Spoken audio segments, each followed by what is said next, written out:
നമസ്കാരം. Electrostatic potential and capacitance എന്ന ചാപ്റ്ററാണ് നമ്മൾ എടുത്തുകൊണ്ടിരിക്കുന്നത്. അതിൽ കപ്പാസിറ്റേഴ്സിനെ കുറിച്ചിട്ടാണ് കഴിഞ്ഞ ക്ലാസ്സിൽ ഡിസ്കസ് ചെയ്തത്. ഇന്ന് ഈ കപ്പാസിറ്ററുകൾ കമ്പൈൻ ചെയ്യുമ്പോൾ എന്തായിരിക്കും അതിൻ്റെ ഇഫക്റ്റീവ് കപ്പാസിറ്റൻസ് എന്ന് നമുക്ക് നോക്കാം. കപ്പാസിറ്റേഴ്സിനെ രണ്ട് രീതിയിൽ കണക്ട് ചെയ്യാം. ഒന്ന് സീരീസ് ആയിട്ട്, രണ്ടാമത് പാരലായിട്ട്. ഈ രണ്ട് സമയങ്ങളിലും ഇതിൻ്റെ ഇഫക്റ്റീവ് കപ്പാസിറ്റൻസ് ഡിഫറൻ്റ് ആയിരിക്കും. നമുക്ക് ആദ്യം കപ്പാസിറ്ററുകൾ സീരീസ് ആയിട്ട് കണക്ട് ചെയ്യുന്നത് എങ്ങനെയാണെന്ന് നോക്കാം. ഇങ്ങനെയാണ് രണ്ട് കപ്പാസിറ്ററുകൾ സീരീസ് ആയിട്ട് കണക്ട് ചെയ്യുന്നത്. ഈ കപ്പാസിറ്ററിൻ്റെ കപ്പാസിറ്റൻസിനെ C1 എന്ന് വിളിക്കാം. ഈ കപ്പാസിറ്ററിൻ്റെ കപ്പാസിറ്റൻസിനെ C2 എന്ന് വിളിക്കാം. ഈ രണ്ട് കപ്പാസിറ്ററുകൾക്ക് എക്രോസായി ഒരു സെല്ല് കണക്ട് ചെയ്തിട്ടുണ്ട്. ആ സെല്ലിൻ്റെ പൊട്ടൻഷ്യൽ ഡിഫറൻസ് V ആണ്. ഈ സെല്ല് കാരണം ഈ കപ്പാസിറ്ററിൽ നെഗറ്റീവ് ചാർജ് ചെയ്യപ്പെടുകയാണ് ഈ പ്ലേറ്റിൽ. ഇവിടെ എത്ര നെഗറ്റീവ് ചാർജ് ആണോ ചെയ്തത് അത്രയും പോസിറ്റീവ് ചാർജ് ഈ പ്ലേറ്റിൽ ഇൻഡ്യൂസ് ചെയ്യപ്പെടും. ഇവിടെ പോസിറ്റീവ് ചാർജ് ഇൻഡ്യൂസ് ചെയ്ത് കഴിഞ്ഞാൽ ബാക്കിയുണ്ടാവുന്ന നെഗറ്റീവ് ചാർജ്, ആ നെഗറ്റീവ് ചാർജ് ഈ ഡയറക്ഷനിൽ വന്ന് ഈ പ്ലേറ്റിൽ ഡിപ്പോസിറ്റ് ചെയ്യും. ഇവിടെ നെഗറ്റീവ് ചാർജ് ആയിരിക്കുന്ന സമയത്ത് ഈ പ്ലേറ്റിൽ പോസിറ്റീവ് ചാർജ് ഇൻഡ്യൂസ് ചെയ്യപ്പെടും. ഇവിടെ ഉണ്ടായിരുന്ന നെഗറ്റീവ് ചാർജ് ബാറ്ററിയുടെ പോസിറ്റീവിലേക്ക് അട്രാക്റ്റ് ചെയ്യപ്പെടും. ഇവിടെ ഈ രണ്ട് കപ്പാസിറ്ററുകളിലും ഒരേ ചാർജാണ് സ്റ്റോർ ചെയ്തിട്ടുള്ളത്. പക്ഷേ ഈ രണ്ട് കപ്പാസിറ്ററുകളുടെയും കപ്പാസിറ്റൻസ് ഡിഫറൻ്റ് ആണ്. ഒന്നാമത്തെ കപ്പാസിറ്ററിന് C1 ആണ്, രണ്ടാമത്തെ C2 ആണ്. ഒരേ കപ്പാസിറ്റൻസ് അല്ല. നമുക്ക് C1 കുറവ് കപ്പാസിറ്റൻസ് ആണെന്ന് കരുതുക. അതായത് C2നേക്കാൾ കുറവാണ് C1 എന്ന് കരുതുക. അങ്ങനെയാണെങ്കിൽ പൊട്ടൻഷ്യൽ ഡിഫറൻസ് എങ്ങനെയായിരിക്കും ഈ രണ്ട് കപ്പാസിറ്ററിന് അക്രോസ് ആയിട്ട്? അത് നമുക്കൊരു എക്സാമ്പിൾ കണ്ടു നോക്കാം. ഇവിടെ ഞാൻ ഈ ഒരു ടെസ്റ്റ് ട്യൂബ് 10 ml വാട്ടർ ഇതിലൊഴിക്കുകയാണ്. ഇതിൽ വാട്ടർ ഒഴിക്കുന്നതിനനുസരിച്ച് ഈ വാട്ടറിൻ്റെ ഹൈറ്റ് കൂടി വരുന്നുണ്ട്. അതായത് വെള്ളത്തിൻ്റെ അളവ് കൂടുന്നതിനനുസരിച്ച് ആ വെള്ളത്തിൻ്റെ ഹൈറ്റ് കൂടി വരികയാണ്. ഇതുപോലെ തന്നെയാണ് ഒരു കപ്പാസിറ്ററിലും സംഭവിക്കുക.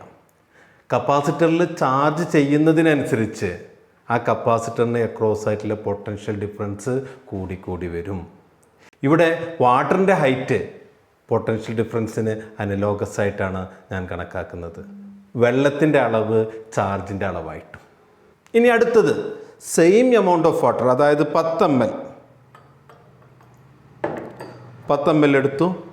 ഇതേ അളവ് കപ്പാസിറ്റി കൂടിയ, ഇതിനേക്കാൾ ഇതിൽ വെള്ളത്തിൻ്റെ സ്റ്റോർ ചെയ്യാനുള്ള കപ്പാസിറ്റി കൂടുതലാണ്. ആ കപ്പാസിറ്റി കൂടിയ ഈ ഒരു ടെസ്റ്റ് ട്യൂബിലേക്ക് ഞാൻ ഒഴിക്കുകയാണെന്ന് കരുതുക. സെയിം എമൗണ്ടാണ്, സെയിം എമൗണ്ട് ഓഫ് വാട്ടർ ഒഴിച്ചു. സെയിം എമൗണ്ട് ഓഫ് വാട്ടർ ഒഴിച്ചപ്പോൾ നോക്കൂ, ഇതിൽ രണ്ടിലും ഒരേ എമൗണ്ട് ഓഫ് വാട്ടറാണ്, പക്ഷേ ഇതിൻ്റെ ഹൈറ്റ് രണ്ടിലും ഡിഫറെൻറ്റാണ്. അതായത് കപ്പാസിറ്റി കൂടിയ ഈ ടാങ്കിൽ, ഇതൊരു ടാങ്കായിട്ട് ഞാൻ അസ്യൂം ചെയ്യാണ്, ഈ ടാങ്കിൽ ഹൈറ്റ് കുറവാണ്. കപ്പാസിറ്റി കുറഞ്ഞ ഈ ടാങ്കിലാണ് ഹൈറ്റ് കൂടുതൽ. ഇത് കപ്പാസിറ്ററിനോട് അനലോഗസ് ആയിട്ട് പറയുന്ന സമയത്ത്, കാരണം രണ്ട് തരത്തിലെ കപ്പാസിറ്ററുകളുണ്ട്. കപ്പാസിറ്റൻസ് കുറഞ്ഞൊരു കപ്പാസിറ്ററും കപ്പാസിറ്റൻസ് കൂടിയ ഒരു കപ്പാസിറ്ററും. രണ്ടിലും ഒരേ ചാർജാണ് ചെയ്തത് എന്ന് കരുതുക. അങ്ങനെയാണെങ്കിൽ ഏത് കപ്പാസിറ്ററിലായിരിക്കും കൂടുതൽ പൊട്ടൻഷ്യൽ ഡിഫറൻസ് ഉണ്ടാവുക?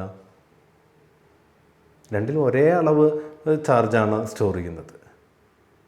ഓക്കെ, നമുക്ക് ഈ ഒരു എക്സാമ്പിളിനോട് കമ്പയർ ചെയ്ത് പറയുകയാണെങ്കിൽ കപ്പാസിറ്റൻസ് കുറഞ്ഞ കപ്പാസിറ്ററിലായിരിക്കും പൊട്ടൻഷ്യൽ ഡിഫറൻസ് കൂടുതലുണ്ടാവുക.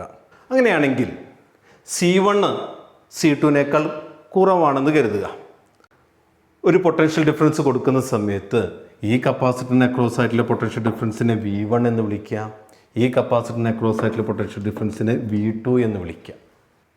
ഇതിന് കപ്പാസിറ്റൻസ് കുറവായതുകൊണ്ട് ഈ V1 V2നേക്കാൾ കൂടുതലായിരിക്കും. ഇവിടെ നമുക്കൊരു കപ്പാസിറ്റർ ഇവിടെ കൊടുക്കാം.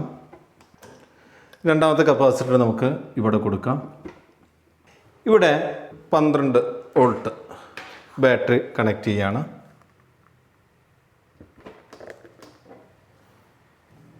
ഇനി ഇത് സീരീസ് ആയിട്ടാണ് കണക്ട് ചെയ്യേണ്ടത്. സീരീസ് ആയിട്ട് കണക്ട് ചെയ്യാൻ ബാറ്ററിയുടെ പോസിറ്റീവ് ഇവിടെ കൊടുക്കുക, നെഗറ്റീവ് ഇവിടെ കൊടുത്തു. രണ്ട് ഭാഗങ്ങളും തമ്മിൽ കണക്ട് ചെയ്യണം. ഓക്കെ, ഇപ്പോൾ ഇത് സീരീസ് ആയിട്ട് കണക്ട് ചെയ്തിരിക്കുക. ഇനി വോൾട്ടേജ് ഡ്രോപ്പ് മനസ്സിലാകാൻ വേണ്ടി നമുക്ക് 2 വോൾട്ട് മീറ്ററുകൾ, നമുക്കൊരു വോൾട്ട് മീറ്റർ ഇവിടെ കണക്ട് ചെയ്യാം. ഇതിനെ ക്രോസ് ആയിട്ടുള്ള വോൾട്ടേജ് മനസ്സിലാക്കാൻ വേണ്ടി ഇവിടെയും ഒരു വോൾട്ട് മീറ്റർ കണക്ട് ചെയ്യും.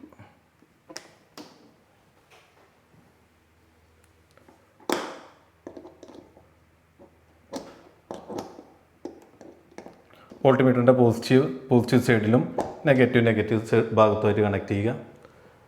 ഇവിടെയും പോസിറ്റീവ് കൊടുക്കുക, നെഗറ്റീവിൽ നെഗറ്റീവ് കൊടുക്കുക. ഇനി V1ഉം V2ഉം എത്രയാണെന്ന് നമുക്ക് നോക്കാം. തിയററ്റിക്കലി കപ്പാസിറ്റൻസ് കുറഞ്ഞ ഭാഗത്താണ് വോൾട്ടേജ് ഡ്രോപ്പ് കൂടുതൽ വരേണ്ടത്. കപ്പാസിറ്റൻസ് കൂടിയ ഭാഗത്ത് വോൾട്ടേജ് ഡ്രോപ്പ് കുറവാണ് വേണ്ടത്. നമുക്ക് എത്രയാണ് കിട്ടുന്നത് എന്ന് നോക്കാം. യെസ്, നമ്മൾ V1ഉം V2ഉം എത്രയാണെന്ന് കണ്ടുപിടിച്ച് കഴിഞ്ഞു. ഇനി നമുക്ക് ഈ 2 കപ്പാസിറ്ററിനും എക്രോസായി ടോട്ടൽ എത്ര പൊട്ടൻഷ്യൽ ഡിഫറൻസ് എത്രയാണെന്ന് നമുക്ക് നോക്കാം. ഇവിടെ സ്റ്റാർട്ടിങ്ങിൽ പോസിറ്റീവ് ടൈമിൽ കൊടുക്കുക, ഇതിൻ്റെ എൻഡിൽ നെഗറ്റീവ് ടൈമിലും കൊടുക്കുക. ഇനി പവർ കൊടുക്കുകയാണ്. യെസ്, ഇപ്പോൾ നമുക്ക് ടോട്ടൽ വോൾട്ടേജ് ഈ 2 കപ്പാസിറ്ററിനും എക്രോസ് ആയിട്ടില്ല ടോട്ടൽ വോൾട്ടേജ് 13 കിട്ടുന്നത്. 13 വോൾട്ടാണ് കിട്ടുന്നത്. നമ്മൾ ചെയ്ത എക്സ്പെരിമെൻറ്റിൽ നമ്മൾ ഉദ്ദേശിച്ച പോലെ തന്നെയാണ് നമുക്ക് റിസൾട്ട് കിട്ടിയത്. അതായത് കപ്പാസിറ്റൻസ് കുറഞ്ഞ ഈ കപ്പാസിറ്ററിൽ 8.86 വോൾട്ടാണ് പൊട്ടൻഷ്യൽ ഡിഫറൻസ് കിട്ടിയത്. ഏകദേശം 22 മൈക്രോ ഫാരഡാണ്. C1ൻ്റെ വാല്യൂ ഏകദേശം 22. എറർ ഉണ്ടാവാം, നമ്മൾ അതിൽ എഴുതിയ വാല്യൂ മാത്രമാണ് ഇപ്പോൾ നോക്കുന്നുള്ളൂ, മെഷർ ചെയ്തിട്ടില്ല. 22 മൈക്രോ ഫാരഡാണ് അവിടെ കാണിച്ചിട്ടുള്ളത്. ഇവിടെ C2 47 മൈക്രോ ഫാരഡായിരുന്നു. അപ്പോൾ 22 മൈക്രോ ഫാരഡ് കപ്പാസിറ്റൻസ് കുറഞ്ഞ ഈ കപ്പാസിറ്ററിലാണ് പൊട്ടൻഷ്യൽ ഡ്രോപ്പ് കൂടുതലായിട്ട് വന്നത്. കപ്പാസിറ്റൻസ് കൂടിയ കപ്പാസിറ്ററിൽ പൊട്ടൻഷ്യൽ ഡ്രോപ്പ് കുറവായിരുന്നു. വേറൊരു കാര്യം കൂടി നമുക്ക് നോക്കാം. ഈ 2 പൊട്ടൻഷ്യൽ ഡ്രോപ്പും കൂടിയും ആഡ് ചെയ്യുന്ന സമയത്ത്, അതായത് 8.86 പ്ലസ് 4.13 നമുക്ക് എത്രയാണ് കിട്ടുക? അതായത് V1ഉം V2ഉം കൂടി കൂട്ടുന്ന സമയത്ത് നമുക്ക് ഏകദേശം 12.99, അതായത് 13ൻ്റെ അടുത്താണ് നമുക്ക് കിട്ടുന്നത്. ഇതാണ് നമ്മൾ രണ്ടാമത് ചെയ്തത്. കാരണം ഈ 2 കപ്പാസിറ്ററിനും എക്രോസ് ആയിട്ടുള്ള പൊട്ടൻഷ്യൽ ഡിഫറൻസ് നമ്മൾ മെഷർ ചെയ്തപ്പോൾ നമുക്ക് 13 നമുക്ക് കിട്ടിയത്. അപ്പോൾ നമുക്ക് എങ്ങനെ എഴുതാം? V = V1 + V2 എന്ന് എഴുതാം. ഇതിൽ ഏറ്റവും ഇമ്പോർട്ടൻ്റ് ആയിട്ടുള്ള വേറൊരു കാര്യം, എക്സ്പെരിമെൻറ്റിൽ നമുക്ക് കിട്ടിയത് C1 22 മൈക്രോ ഫാരഡ് ആയിരുന്നു. അതിന് അക്രോസ് ആയിട്ടുള്ള വോൾട്ടേജ് ഡ്രോപ്പ് 8.86. നമ്മൾ തിയററ്റിക്കലി നമുക്കറിയാം, സീരീസ് ആയിട്ട് 2 കപ്പാസിറ്റർ കണക്ട് ചെയ്യുന്ന സമയത്ത് അതിൽ രണ്ടിലും സ്റ്റോർ ചെയ്ത ചാർജുകൾ കോൺസ്റ്റൻ്റ് ആയിരിക്കും, ഒരേ ചാർജ് ആയിരിക്കും എന്ന് നമ്മൾ തിയററ്റിക്കലായിട്ട് പറഞ്ഞു. എക്സ്പെരിമെൻ്റലായിട്ട് നമുക്കതിൻ്റെ വാല്യൂ ഒന്ന് സബ്സ്റ്റിറ്റ്യൂട്ട് ചെയ്ത് നോക്കി വെക്കാം. അതായത് ഇതിന് അക്രോസ് ആയിട്ടുള്ള ചാർജ് നമുക്കതിനെ Q1 എന്ന് വിളിക്കാം. Q1 = C1 × V1 എഴുതാം. C1ൻ്റെ വാല്യൂ എത്രയാണ്? 22 മൈക്രോ ഫാരഡ്. അപ്പോൾ 22 × 10⁻⁶ ഇൻറ്റു V1 എന്നുള്ളതിന് പകരം 8.86. ഇത് രണ്ടും കൂടി 22 × 8.86 നമുക്ക് 194 × 10⁻⁶. ഇപ്പോൾ 10⁻⁶ എന്നതിന് പകരം മൈക്രോ എന്ന് എഴുതാം. Micro Coulomb. നമുക്ക് Q1ൻ്റെ വാല്യൂ 194 മൈക്രോ കൂളംബ് എന്നാണ് ലഭിക്കുക. അതേപോലെ നമുക്ക് Q2 ഒന്ന് കാൽക്കുലേറ്റ് ചെയ്ത് നോക്കാം. Q2 = C2 ഇൻറ്റു V2 എന്നെഴുതാം. C2ൻ്റെ വാല്യൂ എത്രയാണ്? 47 മൈക്രോ ഫാരഡ്. അപ്പോൾ 47 ഇൻറ്റു 10⁻⁻6. V2 നമുക്ക് 4.13. ഇത് ഗുണിക്കുന്ന സമയത്ത് നമുക്ക് എത്ര കിട്ടുന്നുണ്ട്? 194 മൈക്രോ കൂളംബ് എന്നെ കിട്ടുന്നുണ്ട്. അതിൻ്റെ അർത്ഥം ഈ രണ്ട് കപ്പാസിറ്ററിലും സ്റ്റോർ ചെയ്ത ചാർജിൻ്റെ അളവ് സെയിം ആണ്. അതായത് സീരീസ് ആയിട്ട് കപ്പാസിറ്ററുകൾ കണക്ട് ചെയ്യുമ്പോൾ ആ രണ്ട് കപ്പാസിറ്ററിലും സ്റ്റോർ ചെയ്ത ചാർജുകൾ സെയിം ആയിരിക്കും. പക്ഷേ പൊട്ടൻഷ്യൽ ഡിഫറൻസ് ആയിരിക്കും ഡിഫറൻ്റ് ആയിരിക്കുക. കപ്പാസിറ്റൻസ് കുറഞ്ഞതിലായിരിക്കും കൂടുതൽ പൊട്ടൻഷ്യൽ ഡിഫറൻസ് ഉണ്ടാവുക. ഓരോ കപ്പാസിറ്ററുകൾക്കും അക്രോസ് ആയിട്ടുള്ള പൊട്ടൻഷ്യൽ ഡിഫറൻസുകൾ ആഡ് ചെയ്യുന്ന സമയത്ത് മൊത്തം കപ്പാസിറ്ററിൻ്റെ അക്രോസ് ആയിട്ട് കൊടുത്ത പൊട്ടൻഷ്യൽ ഡിഫറൻസിനോട് ഈക്വൽ ആയിരിക്കും. നമ്മൾ എക്സ്പെരിമെൻറ്റിലും അതാണ് നമുക്ക് കിട്ടിയത്. അതായത് total voltage V = V1 + V2 എന്നെഴുതാം. നമുക്ക് Q = C × V എന്നറിയാം. അങ്ങനെയാണെങ്കിൽ V = Q/C എന്നെഴുതാമല്ലോ. അങ്ങനെയാണെങ്കിൽ V1 പകരം നമുക്ക് എങ്ങനെ എഴുതാം? V1 എന്ന് പറഞ്ഞിട്ടുണ്ടെങ്കിൽ ഈ കപ്പാസിറ്ററിനെ ക്രോസ് ആയിട്ടുള്ള വോൾട്ടേജ് ഡ്രോപ്പ്. ആ V1 = ഈ കപ്പാസിറ്ററിൽ സ്റ്റോർ ചെയ്ത ചാർജ് ഡിവൈഡഡ് ഈ കപ്പാസിറ്ററിൻ്റെ കപ്പാസിറ്റൻസ്. നമുക്കറിയാം ഈ കപ്പാസിറ്ററിലും ഒരേ ചാർജാണ് സ്റ്റോർ ചെയ്തിട്ടുള്ളത്. അപ്പോൾ നമുക്ക് ഈ കപ്പാസിറ്ററിനെ ക്രോസ് ആയിട്ടുള്ള പൊട്ടൻഷ്യൽ ഡിഫറൻസ് V1 = Q/C1 എഴുതാം. അതുപോലെ V2 ഇതുപോലെ തന്നെ എഴുതാം. V2 = ഈ കപ്പാസിറ്ററിൽ സ്റ്റോർ ചെയ്ത ചാർജ് ഡിവൈഡഡ് അതിൻ്റെ കപ്പാസിറ്റൻസ്. V2 എന്നുള്ളതിന് പകരം നമുക്ക് പ്ലസ് ആണ് Q/C2 എഴുതാം. V = Q/C1 + Q/C2. ഇനി നമുക്ക് ഈ രണ്ട് കപ്പാസിറ്ററുകളെ ഒരൊറ്റ കപ്പാസിറ്ററായിട്ട് അസ്യൂം ചെയ്യാം. അങ്ങനെയാണെങ്കിൽ നമുക്ക് ആ കപ്പാസിറ്ററിനെ ഇഫക്റ്റീവ് കപ്പാസിറ്റർ എന്ന് വിളിക്കാം. അപ്പോൾ ആ ഇഫക്റ്റീവ് കപ്പാസിറ്ററിൻ്റെ കപ്പാസിറ്റൻസിനെ നമുക്ക് C1 എന്ന് വിളിക്കേണ്ട, C2 എന്ന് വിളിക്കേണ്ട, നമുക്ക് ക്യാപിറ്റൽ C എന്ന് വിളിക്കാം.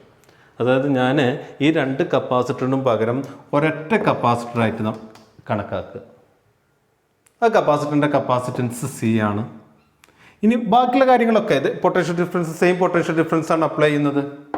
അതായത് V എന്ന് പറഞ്ഞിട്ടുള്ള പൊട്ടൻഷ്യൽ ഡിഫറൻസ് ആണ് അപ്ലൈ ചെയ്യുന്നത്. അപ്പോൾ ഇതിനെ ക്രോസ് ആയിട്ടുള്ള പൊട്ടൻഷ്യൽ ഡിഫറൻസ് V എന്ന് കൊടുക്കാം. ഒരേ പൊട്ടൻഷ്യൽ ഡിഫറൻസ് ആണെങ്കിൽ ഇവിടെ സ്റ്റോർ ചെയ്ത ചാർജും സെയിം ആയിരിക്കും. അപ്പോൾ നമുക്ക് ഇവിടെ സ്റ്റോർ ചെയ്ത ചാർജിനെ Q എന്ന് വിളിക്കാം. അങ്ങനെയാണെങ്കിൽ ഈ Q, C, V ഈ മൂന്നും കണക്ട് ചെയ്യുന്ന ഇക്വേഷൻ നമുക്ക് എങ്ങനെ എഴുതാം? Q = C × V ആണ്. അല്ലെങ്കിൽ V = എങ്ങനെ എഴുതാൻ പറ്റും? Q/C. C എന്ന് പറഞ്ഞിട്ടുണ്ടെങ്കിൽ ഇഫക്റ്റീവ് കപ്പാസിറ്റൻസ്. കാരണം ഈ രണ്ട് കപ്പാസിറ്ററും കൂടി നമ്മൾ കൺസിഡർ ചെയ്ത ഒരു സിംഗിൾ കപ്പാസിറ്ററായിട്ട് നമ്മൾ അസ്യൂം ചെയ്യുന്നുണ്ടല്ലോ, ആ കപ്പാസിറ്ററിൻ്റെ കപ്പാസിറ്റൻസ്. അപ്പോൾ അതിനെങ്ങനെ എഴുതാം? അപ്പോൾ രണ്ട് ഇക്വേഷൻ കിട്ടി. V = Q/C1 + Q/C2. ഇതിന് ഇക്വേഷൻ നമ്പർ 1 എന്ന് കൊടുക്കാം. ഈ ഇക്വേഷന് നമുക്ക് ഇക്വേഷൻ നമ്പർ 2 എന്ന് കൊടുക്കാം. ഇത് രണ്ടും ഒരേ പൊട്ടൻഷ്യൽ ഡിഫറൻസിനെ കാണിക്കുന്ന ഇക്വേഷനാണ്.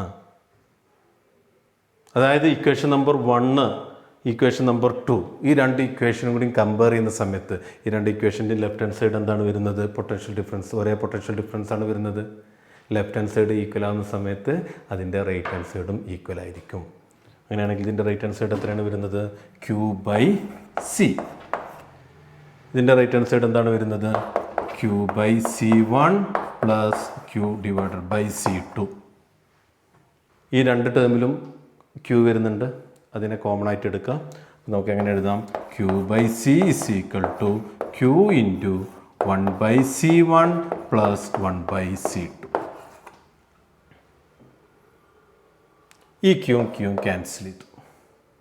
ഇപ്പോൾ നമുക്ക് എന്ത് കിട്ടും? 1/C = 1/C1 + 1/C2. ഇതൊന്നും കൂടി സിംപ്ലിഫൈ ചെയ്യുന്ന സമയത്ത് നമുക്ക് ഇങ്ങനെ എഴുതാം. 1/C = C2 വരുന്ന സമയത്ത് C1 അതിൽ ഇത് രണ്ടും ഗുണിക്കാം. C1 × C2. റെസിപ്രോക്കൽ, കാരണം സി ആണ് നമുക്ക് കാണേണ്ടത്, ഇഫക്റ്റീവ് കപ്പാസിറ്റൻസ് സീൻ്റെ വാല്യൂ ആണ് കാണേണ്ടത്.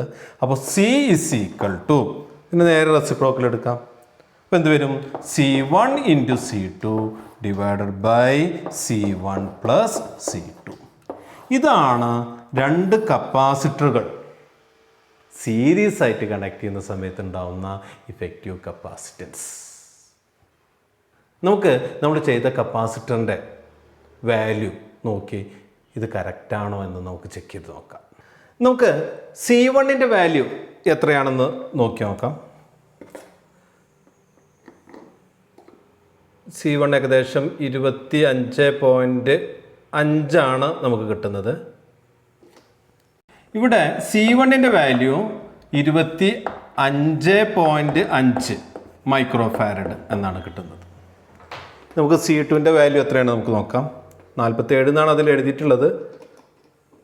Measured value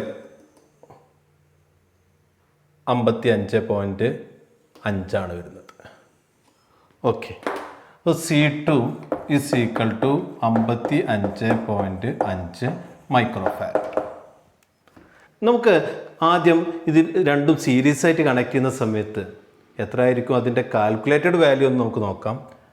C is equal to C1 into C2 divided by C1 plus C2 എന്നാണ് വേണ്ടത്.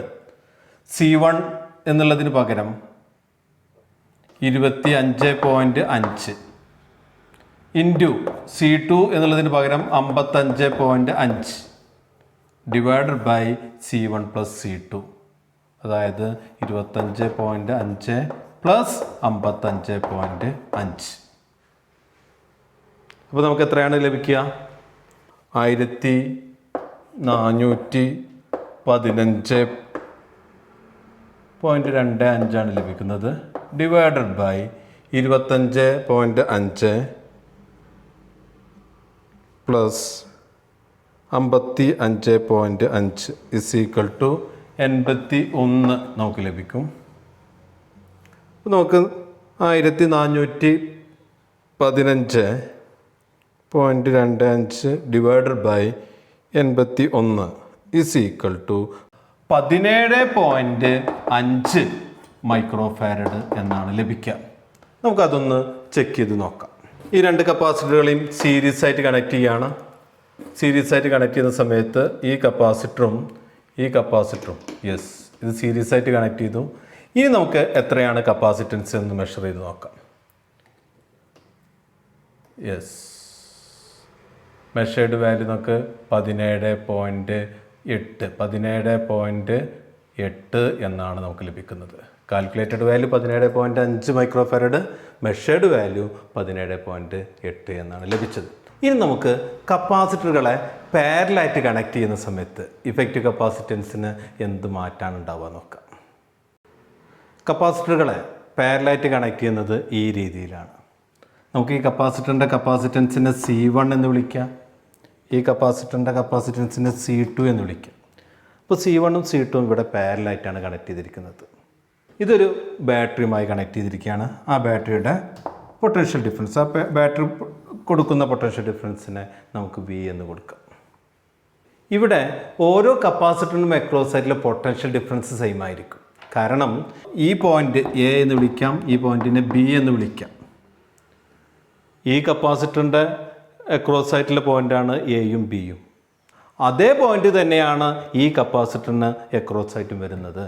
അതായത് രണ്ട് കപ്പാസിറ്ററിനും അക്രോസ് ആയിട്ട് ഒരേ പൊട്ടൻഷ്യൽ ഡിഫറൻസ് ആണ് വരുന്നത്. കാരണം ഈ എ ബി എന്ന് പറഞ്ഞ രണ്ട് പോയിന്റിലേക്കാണ് ഈ ബാറ്ററിയുടെ രണ്ട് ടെർമിനൽ കൊടുത്തിരിക്കുന്നത്. അപ്പോൾ ബാറ്ററിയുടെ പൊട്ടൻഷ്യൽ ഡിഫറൻസ് എത്രയാണോ അതേ പൊട്ടൻഷ്യൽ ഡിഫറൻസ് ആയിരിക്കും ഈ രണ്ട് കപ്പാസിറ്ററുകളുടെയും potential difference. Potential difference same ആണ് രണ്ട് കപ്പാസിറ്ററിന് അക്രോസ് ആയിട്ടുള്ള. അപ്പോൾ ചാർജ് സെയിം ആയിരിക്കും. രണ്ട് കപ്പാസിറ്ററിൻ്റെയും കപ്പാസിറ്റൻസ് ഡിഫറെൻ്റ് ആണ്. നമുക്ക് C1ന് കപ്പാസിറ്റൻസ് കുറവാണെന്ന് കരുതാം, C2ന് കപ്പാസിറ്റൻസ് കൂടുതലാണെന്ന് കരുതാം. അപ്പോൾ നമുക്ക് ഇക്വേഷൻ പ്രകാരം Q = C × V എന്നാണ്.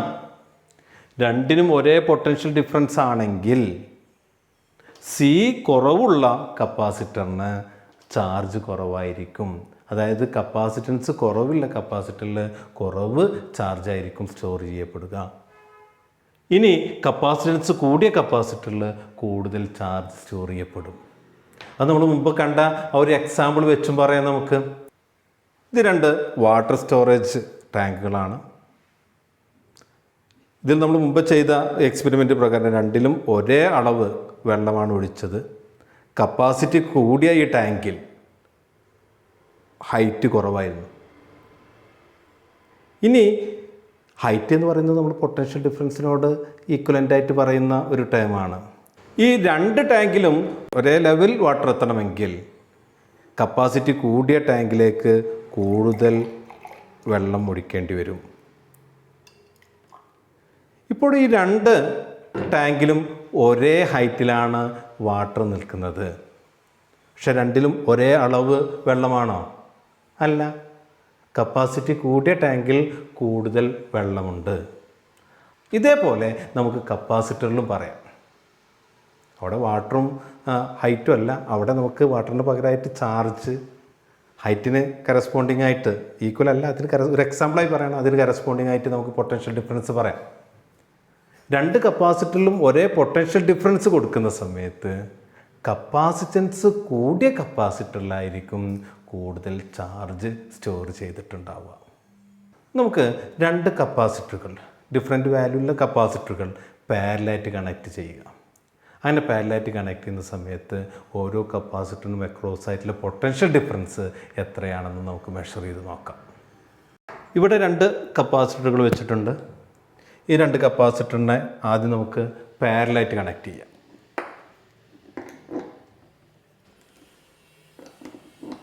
ഓക്കെ, അപ്പോൾ ഈ 2 കപ്പാസിറ്ററുകളും പാരലായിട്ട് കണക്ട് ചെയ്തു.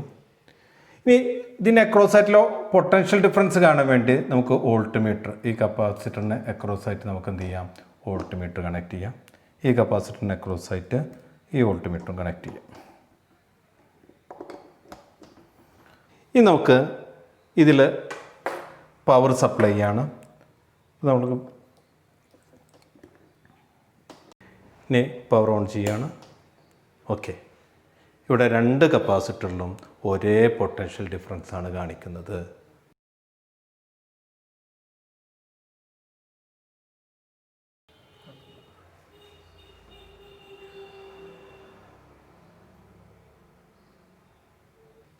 രണ്ട് കപ്പാസിറ്ററിലും 13 വോൾട്ട്. 13 വോൾട്ട് നമുക്കറിയാം ടോട്ടൽ, ഈ ബാറ്ററിയുടെ ടോട്ടൽ പൊട്ടൻഷ്യൽ ഡിഫറൻസ് ആണ്.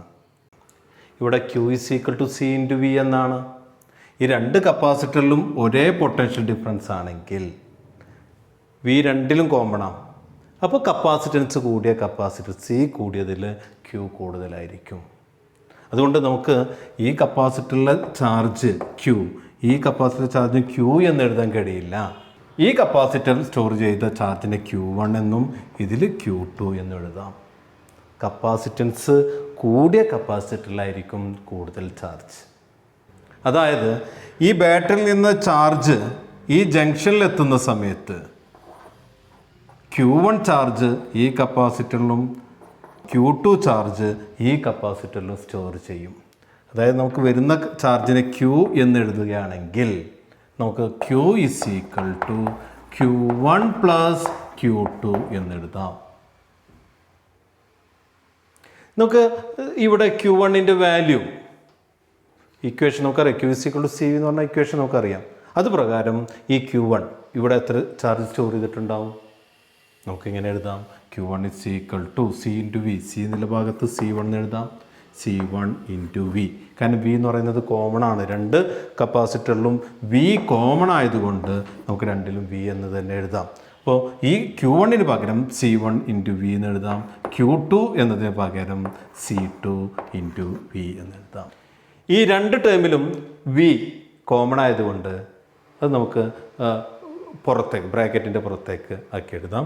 അപ്പോൾ നമുക്ക് Q = C1 + C2 × V എന്നെഴുതാം. നമുക്ക് ഈ 2 കപ്പാസിറ്ററുകളെ ഒരു ഇഫക്റ്റീവ് കപ്പാസിറ്ററായിട്ട് അസ്യൂം ചെയ്യാം. ആ കപ്പാസിറ്ററിൻ്റെ കപ്പാസിറ്റൻസിനെ നമുക്ക് C എന്ന് വിളിക്കാം. ഈ കപ്പാസിറ്ററിൻ്റെ അക്രോസ് ആയിട്ടുള്ള പൊട്ടൻഷ്യൽ ഡിഫറൻസും മുന്നേ നമ്മൾ കൊടുത്ത അതേ പൊട്ടൻഷ്യൽ ഡിഫറൻസ് തന്നെയാണ്. അപ്പോൾ ഇതിൽ സ്റ്റോർ ചെയ്ത ചാർജ് Q എന്ന ചാർജ് ആയിരിക്കും. ഇതിൻ്റെ അക്രോസായിട്ട് ഈ ബാറ്ററിയുടെ അക്രോസായിട്ടുള്ള പൊട്ടൻഷ്യൽ ഡിഫറൻസ് തന്നെയായിരിക്കും ഈ കപ്പാസിറ്ററിന് അക്രോസായിട്ടും. അങ്ങനെയാണെങ്കിൽ ഈ കപ്പാസിറ്റൻസ്, ചാർജ്, പൊട്ടൻഷ്യൽ ഡിഫറൻസ് ഇത് മൂന്നും കണക്ട് ചെയ്യുന്ന ഇക്വേഷൻ എങ്ങനെ എഴുതാം? Q = C × V എന്ന് എഴുതാം. ഇതിന് മുമ്പേയും നമ്മൾ ചാർജിനൊരു ഇക്വേഷൻ എഴുതിയിട്ടുണ്ട്. Q = C1 + C2 × V. ഇതിന് ഇക്വേഷൻ നമ്പർ 1 എഴുതാം. ഇതും ചാർജിൻ്റെ ഇക്വേഷൻ തന്നെയാണ്. ഇതിന് ഇക്വേഷൻ നമ്പർ 2 എന്ന് എഴുതാം. ഈ രണ്ട് ഇക്വേഷൻസും നമുക്ക് കമ്പയർ ചെയ്യാം. കമ്പയർ ചെയ്യുന്ന സമയത്ത് ഇതിൻ്റെ റൈറ്റ് ഹാൻഡ് സൈഡ് വരുന്നത് CV എന്നാണ്. ഇതിൻ്റെ റൈറ്റ് ഹാൻഡ് സൈഡ് വരുന്നത് C1 + C2 × V എന്നാണ്.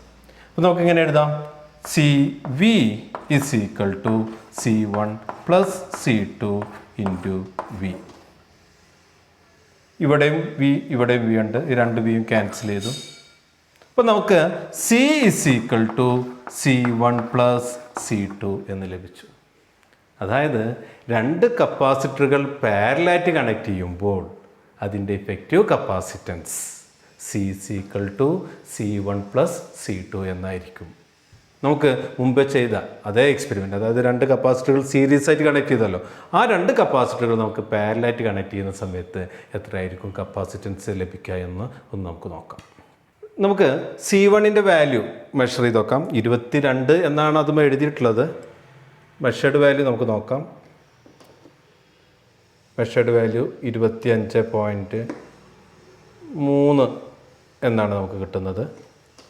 അപ്പോൾ നമുക്ക് C1ൻ്റെ വാല്യൂ 25.3. ഇനി C2 നമുക്ക് 54.8 എന്നാണ് കിട്ടുന്നത്. C2ൻ്റെ വാല്യൂ 54.8. ഇനി നമുക്കിത് രണ്ടും പാരലായിട്ട് കണക്ട് ചെയ്യുന്ന സമയത്ത് C = C1 + C2 എന്നാണ് ലഭിക്കുക. അതായത് ഇത് രണ്ടും കൂടി കൂട്ടുന്ന സമയത്ത് 80.1 മൈക്രോ ഫാരഡാണ് കിട്ടുക. അത് രണ്ടും കൂടി ആഡ് ചെയ്യുന്ന സമയത്ത് നമുക്കിത് രണ്ടും പാരലായിട്ട് കണക്ട് ചെയ്യാണ്, ഈ രണ്ട് കപ്പാസിറ്ററുകളും.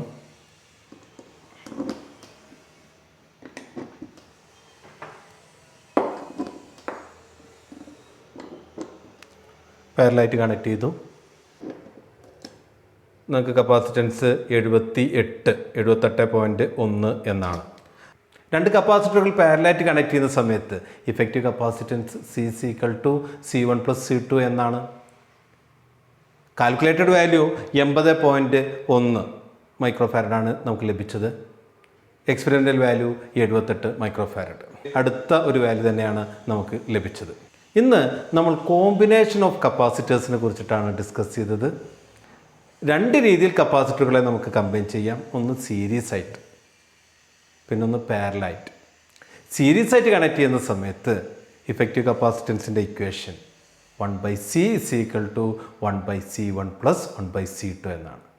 രണ്ട് കപ്പാസിറ്ററുകൾ മാത്രമാണെങ്കിൽ, മൂന്നെണ്ണമാണെങ്കിൽ എങ്ങനെ വരും? 1/C = 1/C1 + 1/C2 + 1/C3.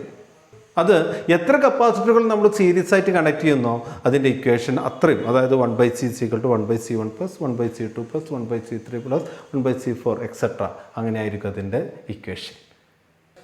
കപ്പാസിറ്ററുകൾ സീരീസ് ആയിട്ട് കണക്ട് ചെയ്യുന്ന സമയത്ത് ഇഫക്റ്റീവ് കപ്പാസിറ്റൻസ് കുറയുകയാണ് ചെയ്യുക. ആ കമ്പൈൻ ചെയ്ത കപ്പാസിറ്ററുകളിൽ ഏറ്റവും ചെറിയ കപ്പാസിറ്റൻസ് എത്രയാണോ അതിനേക്കാൾ കുറവായിരിക്കും ഇഫക്റ്റീവ് കപ്പാസിറ്റൻസ്.